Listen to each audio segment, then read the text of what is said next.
Hey everyone, we got a band on the show this week that's been doing it a lot of years, coming out of Mesa, Arizona. This is episode 62 of In It to Spin It with Authority Zero.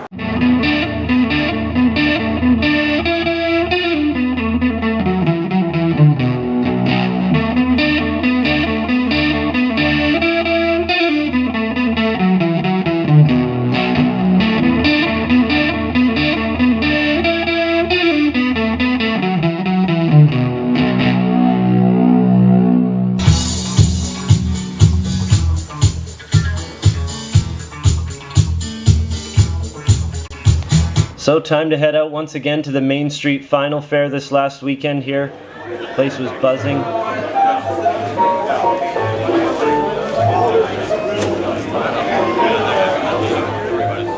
We'll go through quickly what I found here. All really cheap. Didn't pay more than $5. I think the most expensive one was the Birds. That's the Flock. Harold Melvin and the Blue Notes and Teddy Pendergrass, an early Inner Circle. Smokey. The Birds. Couple of Jeff Becks I hadn't owned. This is a favorite of mine, Paul Revere, good find there. Quicksilver. The Jacksons are next here, Michael Jackson and Mick Jagger on vocals. I found 2 rap LPs I was happy to get. That's Kanye's first promo and Ghostface Fish Scale. Shannon and Dallas sent this one to me. Heart of the Congos. I remember Dallas pointing this out to me when we were there in Toronto. Lee Scratch Perry masterpiece apparently. Song's called Best Friend. So Needles and Pins are back with Shamebirds, their second LP, once again produced by Jordan Coop. That's coming out on Dirt Cult Records in June physically, but you can get the digital copy now. Check the description for a download. Get yours, I got mine. Also, they've got a 7-inch coming out on Dirt Nap Records, and apparently these 2 songs on this 7-inch, it's a split with Low Culture. They got mistakenly added to the LP European version of Shamebirds, so there's unlisted bonus tracks on there. Great to have these guys back with new tunes. Action. So we met up with Jason and Brandon, had a good chat at the Media Club. If you look really close, you may see Sean sneaking some cheese. Let's have a look at the interview. Hey everybody out there, we are once again in the Media Club in Vancouver with a band known for your diverse sounds. You got punk, metal, reggae, ska influences in there. Lots of great stuff from Mesa, Arizona. Yeah. This is Authority Zero, Brandon and Sean? Jason, sorry. Brandon and Jason. What's going on? Sorry, I got confused because my name's in there. Say hi to everybody out there. How are we doing, everybody? Hello. Never interviewed another Brandon before. Good to see you. Yeah. Thanks for being here. How are you guys doing? I know your voice is a little sore from ripping it up in Victoria last night. Yeah, we're good though, man. It's like, it was our first show in Canada last night, and it was our first time in Victoria. Yeah. You know, I mean, we've been in Canada before, but yeah. not like actually for this tour at least. Right. So Victoria was rad last night. We got to take the ferry over. Good ferry rides, That was pretty cool, man. Beautiful day out, and so last night's show was really fun too. I mean, we just got off of a 3-month tour, basically going all over the place. And yeah, I wanted to touch on that because that's a pretty impressive run there. I've read the stats, 74 shows in 80 days, like something like that. Yeah. Where did you guys play? Like, talk about hitting the road that hard. We hit the road 2 weeks. We got our mouth through the south, basically of the States, and then cruised out directly to Australia for Soundwave Festival. Okay. And we were out there for 2 weeks as well, and then we flew right back to Los Angeles and picked up the Ataris for their reunion tour for Southern Astoria. Okay. And then did the full United States. Yeah. And then ended up back. You guys, what type of schedule, like, because you're only getting 6 days off in over almost 3 months, is that hard on you guys, or?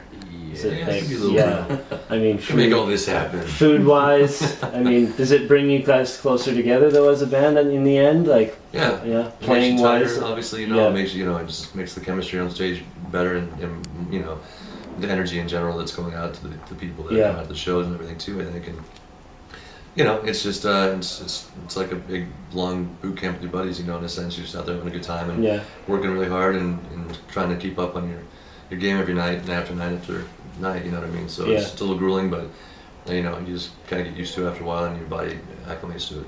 Okay, cool, yeah. Well, we're glad you're here on this new part of your tour for the Canadian stuff. Authority Zero's been around for a lot of years now, a few personnel changes.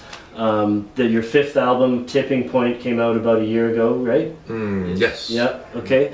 Talk a little bit about that album and what it was, because it was was it the new first album that was sort of with the new lineup of the band? Mm-hmm. And essentially, yeah. Jeremy's still on that record on the bass. Yeah. But essentially, yeah, it was Brandon as well as Sean. So that's the first record I think with two new members involved as well. So okay, and there's a single out for that was Today We Heard the News. Mm-hmm. We can link that here for potential people that maybe don't know Authority Zero, but I think the background of that song and the inspiration is kind of interesting. Tell us about that, the story behind that song. Well, essentially, I was sitting in my house. We were on some off time, and then got word that Tony Sly passed away from No Use for a Name. Okay. And that exact day, pretty much wrote the song. Just kind of picked up the acoustic guitar. It was a super organic, natural kind of written song. Yeah. It came off just kind of acoustic, and then obviously the other elements were kind of put into it at a later time. Yeah. But speaking of Sean, here's Sean. Nice. Come on in. Get cozy on the couch. Yeah, don't knock or anything. Barging in. But yeah, it was really a natural song that was put together with that, and it just kind of encompassed a lot of the musicians that have passed too early, and just all the, again, we're out on the road a lot, and as are Tony and all these musicians that are out touring and just trying to get place to place and spread the music and to bring it to the people and stuff. And it's happened more times than not, more times than once, obviously, with artists going too soon. Yeah. It's kind of just little songs about just people losing loved ones in general. Yeah, no, it's a very nice song, good video too, so we can link that once again here. Will there be another single coming off Tipping Point with the video possibly? Oh, that's an excellent question. Yeah, there's supposed to be really soon here. There's supposed to be actually at this point in time already a new video out. Do you want to? What's the name? What song is it? It's called Lift One Up. It's like I can't remember what track it is on the album, but it was we shot a full video for it. We had this concept, and we still do. It's still being worked on and put together, but concept to do a fun shake face and try and involve all the fans around the world to send in videos of themselves to have them be a part of the video and make it a really communal thing. But we had some editing problems and some, a lot of the videos. Different video formats, I think, play into that. Yeah, just the concept wasn't really reached or grasped, I guess, by some of the people that were sending videos in. So somewhat unusable, and then, the people that were kind of producing it didn't really grasp the concept fully either. So it's been then transferred to a different director and trying to piece it together. All that together. Okay, well, we can look for that. Is there a time or date on that, like when you might? Shoot for probably mid-June, but there's also another video probably coming out for one of our songs on that album called Struggle that a good friend of ours, Jason Bassaro, out of New York City, is putting together. Okay, nice. That might get done before the Lift One Up one, so keep an eye out for both of those. Cool. Two new vids. I put money on Struggle. I got money on Jason. Okay. Do you want to grab a beer? Because the camera's on the cooler. Okay. Right, the camera's on the cooler. Yeah. Okay. Put my cheese on. My portion for the interview. Yeah, you eating cheese. Eating cheese. I wanted to touch on the fact when you guys were recording Tipping Point, I believe I heard that all of you didn't even live in the same country or city, right? We still don't. Still don't. So he and Jeremy both lived. He was in Tempe and Jeremy was in Mesa. Okay. I was in Texas. Yeah. And there was in California. Okay. Who is the Canadian? I was living in Canada for a little. Oh, okay. Cool. Well, I want to just talk about that dynamic of how jamming and collaboration is done with that sort of problem to overcome. It really, technology now. It's incredible. Jamming over Skype. More so videos, like the little audio clips and sending over stuff. I'm working on this. Jay's famous for on tour and like sneaking away with his phone. Okay. And like doing a little, memo, using the little memo thing, the voice memo on his iPhone and recording. Rude. Hi, Sean. Nice to meet you. Cheese. Before you go. There you go. Cheese. Get yourself some cheese, man. Sean Sellers, ladies and We ain't gonna eat all this cheese. Yes. Get yourself some cheese. Who's paying for all this cheese? Sushi when we're done. All right, buddy. We'll be done soon. Okay, well that's cool. I mean, I'm sure there's many ways to overcome that, but Email demos back and forth and bounce the ideas off. And okay, well I wanted to touch on an interesting little Vancouver sort of tidbit that I saw here. Your 2007 album was called 1234. Yep. There's a beloved punk band in Vancouver called Needles and Pins. Okay. Their debut album, which came out a year or two ago, is also called 1234. So I found that kind of cool, bring a Vancouver thing into it. I know what it means to them. Why did you guys title that 1234? 1234 was a weird thing that was going on when it actually essentially started back when we recorded our first album, A Passage in Time, back in Los Angeles. Yeah. We were living out there, and me and Bill, our original guitar player, roomed up together. And during that entire process, a lot of really great things were going on with the band. We just got a record deal. We were out doing this album recording, like all excited young kids and all this stuff.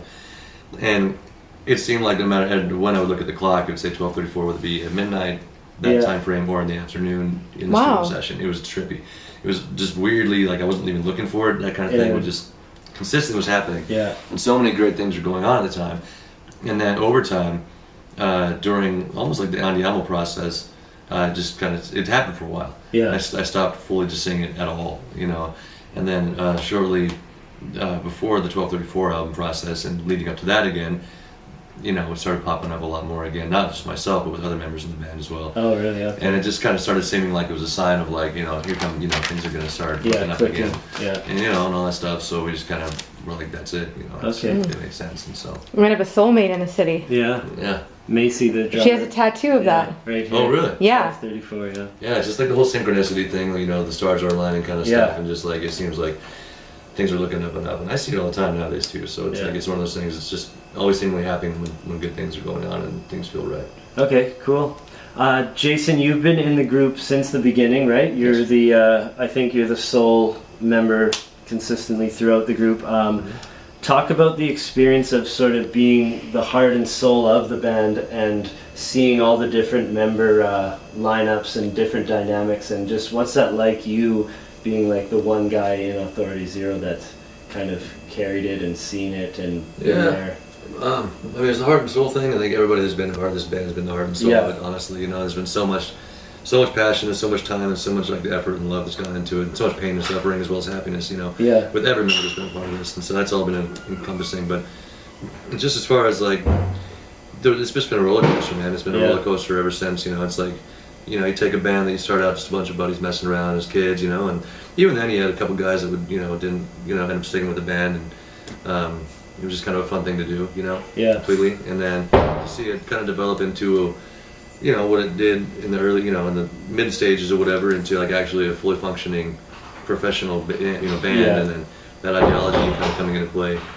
It definitely takes you on a different wavelength, you know what I mean, as far as like your way of thinking with a lot of like what, you know, as you're getting older at the same time, and you're seeing people in the band changing and, you know, having different things going on in their lives, and things just start kind of getting different, you know, and you know, like you said, people taking off due to other ventures or just, you know, getting along or whatever the case at certain points. And I mean, it's just cool. It's cool to have been there the entire time, I guess, to see all the transitions with everything, you know.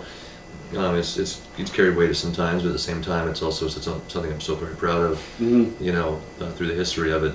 And I'm sure everybody that's been a part of it has, you know, the same pride with it, and you know, everything. So it's just a good feeling to see it come this far and still be doing such great things, in my opinion, that it is doing musically, and the kids, they're still appreciating music. And the band, you know, at this point in time, fully delivering the show as if it was when we were younger still. You know what I mean? So it's nice. Yeah, that's good to keep that energy up, for sure. Okay, we touched on 2 new videos, possibly out by June. Any new music recording in the future for you guys? Yeah, we were talking about it a little bit. As always, I mean, he's always writing. I'm always coming up with ideas. Yeah. And like it's pretty much, I mean, that's what we do. So it's always just we just stockpile things until it's time to actually sit down together and. Hey, what do you got? Hey, I got this. It's almost like a trading card. He's like, you have too many kings. You have too many kings. 3 of those kings give you give you fresh cards. You want the royal flush to come out of it. Cool. Okay. Well, I think that's a good chat. Thanks for doing this on such short notice. Thanks to IndieStar Live out there for hooking this one up. Yeah, thank you. I'm sure you'll rip it up tonight, just like you did in Victoria. Let's Rest that voice. It's gonna be good. Yeah. Okay. It's a good night. Man. Yeah. Thank you very much. Jason, Brandon. Brandon. Yeah. Thank you guys. Thank you. Sorry about the name mix-up. No problem. Because I knew there was Sean.